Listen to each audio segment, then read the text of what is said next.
Hello, welcome back. Or if you're just joining us for the first time, welcome. Let's have a very frank conversation. Aren't they all? Actually, aren't they all very frank conversations? Let's have one about the idea of idols today. Yeah. So what's that? Well, let's back up. There may be many among you who are relatively new to A Course in Miracles, or you're just checking it out and you have not studied it at all. Either way, welcome. And if you've been doing this for 20 to 30 years or more, again, welcome. These videos that appear here on this channel several times each week are for everybody, quite frankly. Let's all simply consider the fact that amidst all of the content out there on YouTube, the largest social media channel in the world by quite a large margin. Sorry, Facebook, right? I mean, there's a lot of content out there. And here you are, which really should tell you everything that you need to know. Namely, that there is a message here for you. What exactly is that going to be? I don't know. But it doesn't matter if I know or I don't. You will know when you hear it. That's the important thing. And that's not quite enough, is it? We get a message that's intended for us. The question then becomes, what are we going to do about said message? Are we going to follow the direction of the Holy Spirit, our inner teacher, whom or which, by the way, you're absolutely welcome to call whatever you wish?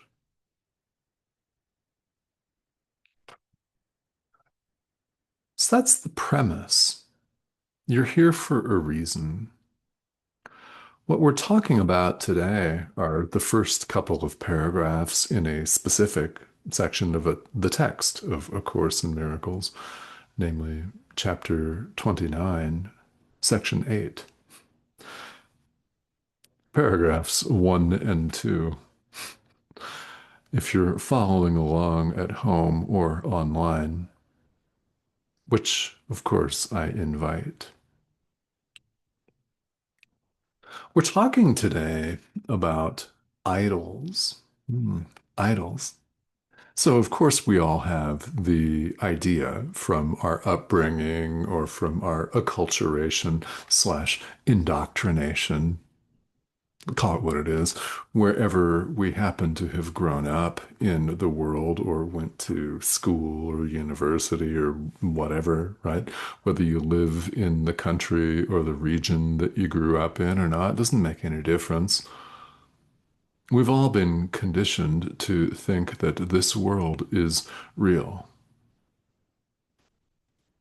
We've been conditioned to believe that it's our home and that we're this. What? That we're running around as these highly perishable items called human beings. Have you ever paused, even if only for a moment or two, to think about that? I mean, what if you actually did? And I know many of you have, but if you haven't, what if you did? What if you paused this mad parade of excess activity that characterizes our lives here on this weird thing called a planet? What if you paused, took a break, a little respite from that, and began to question things. I invite you to do that. We're all invited to do that here. Yes, question the truth and veracity of this pixelated image on your screen. That's all you're looking at, by the way. It looks like a man. Looks like a dude. What's that?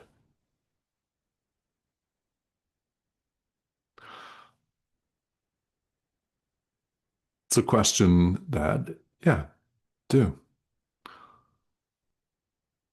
Keep going, however, with your questioning.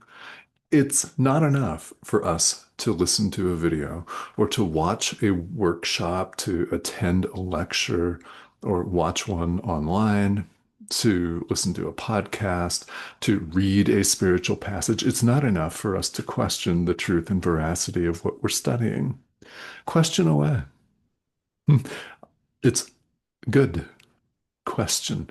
Bring your questions, but don't stop at simply questioning what appears to be coming out of this thing's mouth. Don't stop with that. Don't stop at questioning the authenticity or the truth and veracity of A Course in Miracles or any other spiritual tradition for that matter. Don't stop there. Keep going. Keep going. What do we mean by this? Question the very foundations of everything you've ever believed. Question the very foundations of everything you now believe.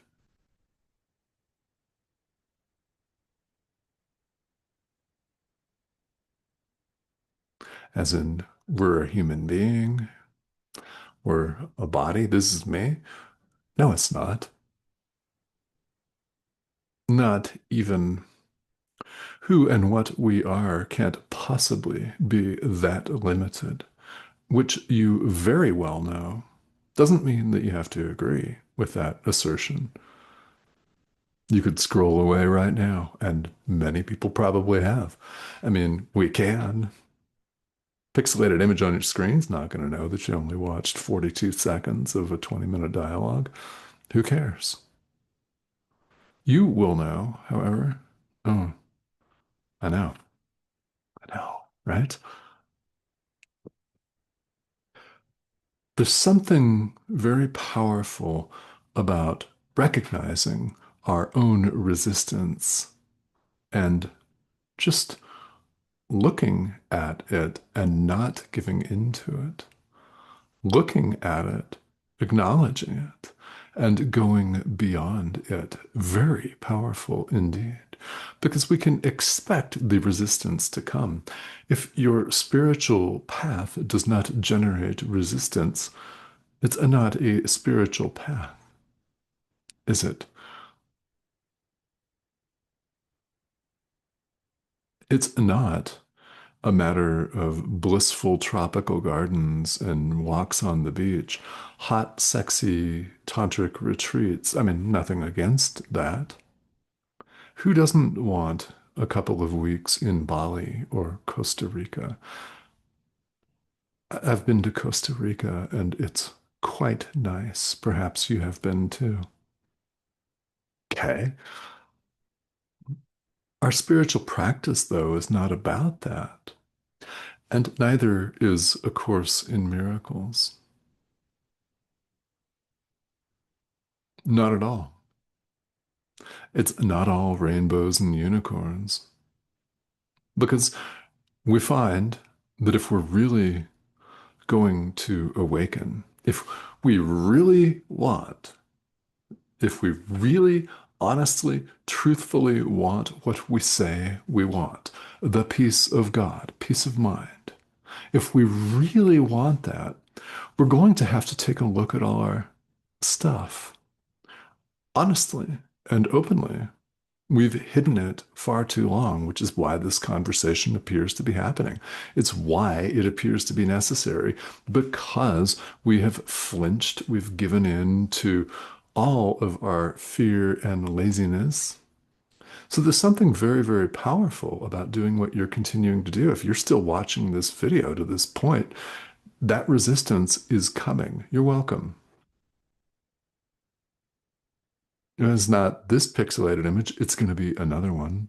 It could be what you see on your social media feed when you end this video and pick up Facebook or something, or your X feed, formerly known as Twitter, where people post whatever they want to. Hate spews forth, along with occasional love. Huh.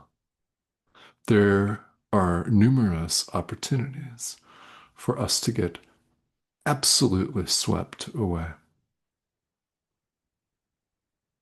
So, this particular section of the text talks about idols. And you may have been raised in a Judeo-Christian tradition, as I was. Actually, I was raised, if you don't know this story, the summary of it is that I was raised in not one, but two rather fundamentalist Christian traditions in the United States.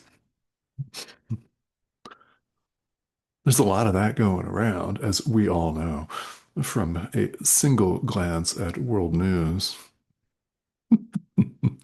Right? I was raised in not one, but two of those. The first one my parents left, the second one I left when I got my driver's license at age 15 and never went back to Sunday school. So those serve as really, really wonderful forgiveness opportunities for me. And also, it was very, very interesting. And that's how I was raised. And that's with the idea of sin, with us as miserable sinners, separate from God, who's up here, and the scum of the earth, i.e., all of us, the sinners, are down here. Separation? Have you questioned that yet? Good. I invite you to. What separation? See, because what never made sense to me, and there might be many of you who have experienced the exact same thing. It's entirely possible. In fact, it's common no matter where you grew up in the world. I happen to grow up in a rather conservative place, as witnessed by current world news. Huh. Yeah. But all of that observation aside, it never made sense to me that perfect love, i.e., God, could ever condemn.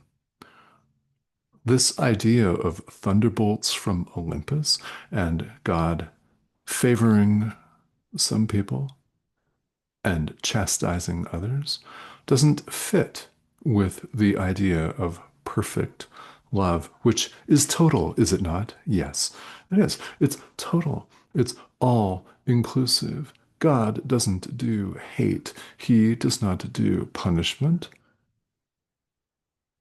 There's no separation of any kind. That's what I knew as a kid in Sunday school, sitting there, often bored out of my mind and not willing to ask the questions that I had asked the adults maybe the week or 2 weeks prior, the hard-hitting questions such as, wait a minute, why would perfect love condemn? Unsatisfactory answers, I forgive them, of course. However, didn't sit with me. So the idea of idols came up all the time. A graven idol, a picture of something or someone, right? The golden calf. Thou shalt not worship idols. Well, not surprisingly, fast forward to this time that we appear to be in. As adults, earnestly on this thing, this compendium of practices and stuff known as the spiritual path. All right, well, here we all are. It's no surprise that A Course in Miracles defines things differently than the rest of the world. Idols, same thing. An idol is an image of your brother. By your brother, we mean every other living thing without exception. So anyone. It's an image that you want to be true. It's not what is true. It's an image that you want to be true instead of what your brother is. It's a label.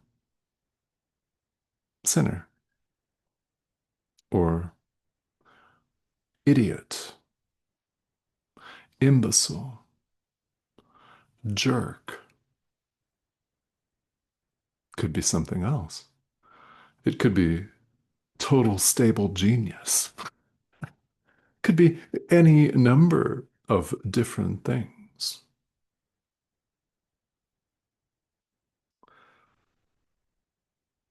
It's an image that we want to be true. And it doesn't matter what the form is. It could take the form of a person, it could take the form of a government, a political party, it could take the form of a football club, for that matter. It could take any form at all. The form doesn't matter.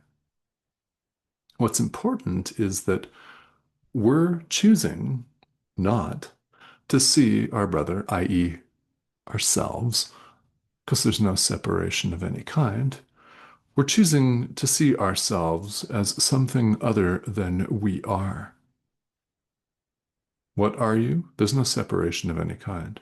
Remember, we just talked about this artificial definition of sin, where God appears up here, we're down here, thunderbolts from Olympus, punishment, punishment, punishment, because we didn't go to the same building as our neighbors, and we said a bad word here. Uh-oh, he's gonna get us.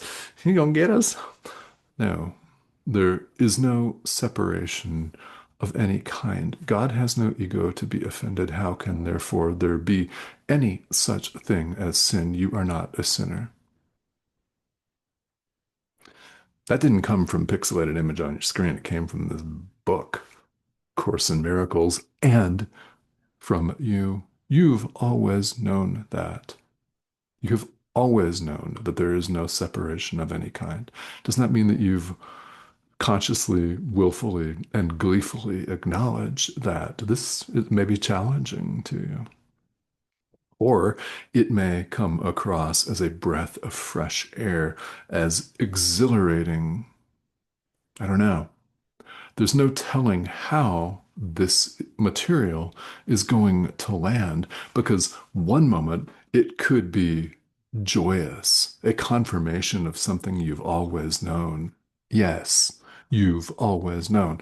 Or you could get the resistance often just seconds later, and an up, down roller coaster ride that could characterize your day.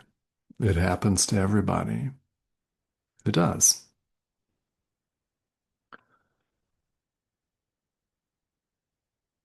So an idol is simply a substitute for reality. We're choosing to see our brother and therefore ourselves as something other than we are. What are we? The Son of God, Spirit, yeah. The creation of God, God the Creator, we're the created, not bodies, of course. God's not a human being, happily, because human beings are fallible ideas. I mean, most of us aren't even going to live 100 years, perhaps a lot less than that. But we know that that's not who and what we really are.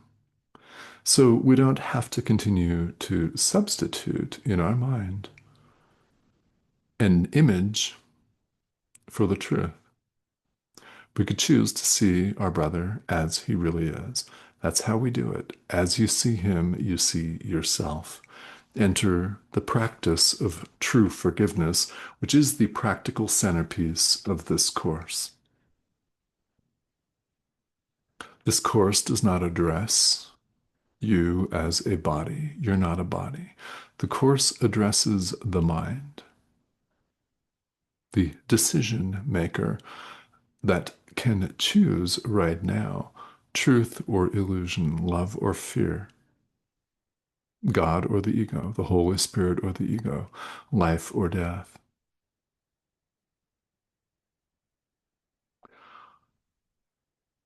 Is it going to be comfortable to question the very foundations of everything you now believe? No. No, probably not. I mean, there may be some of you who are ready and willing to go there. Excellent. Everyone gets there at some point in time.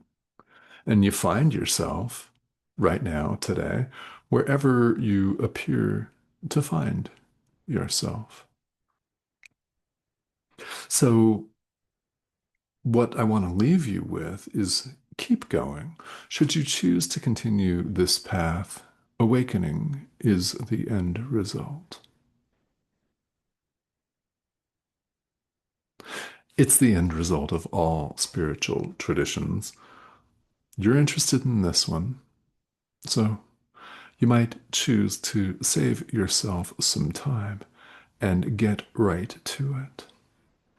Expect the resistance along the way. For that, you have help.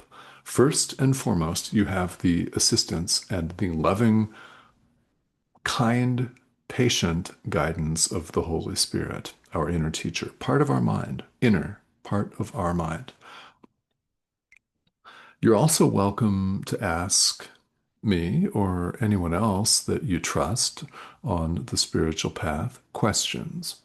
This comment thread on YouTube is designed to handle questions, and I'm more than happy to field them. They can be about this course in particular or spirituality in general. Either way, I'm more than happy to be of assistance to you if I can. So please feel welcome to ask questions. If you have not yet subscribed, I want to invite you to do that if you don't mind, please.